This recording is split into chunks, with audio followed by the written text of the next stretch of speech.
तो मासी कर वचन तो येसु कर वचन तो मासी कर वचन तो सुंदर फूल लेके खिलेगा सुंदर फूल लेके खिलेगा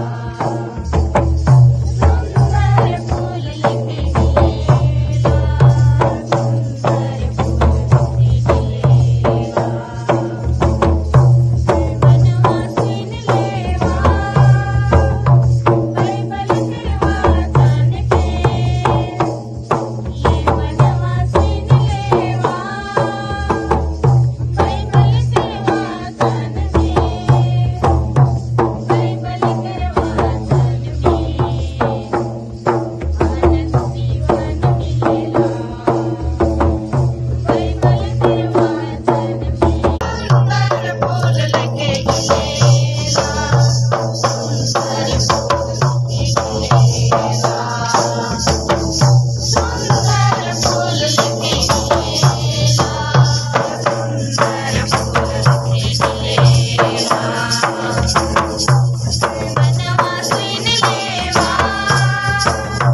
बाइबल करवा जान के ये वनवासीन लेवा बाइबल करवा जान के बाइबल करवा जान में आनंद जीवन मिलेला बाइबल करवा जान में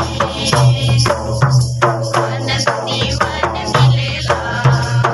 येसु कर वचन तो मासी कर वचन तो येसु कर वचन तो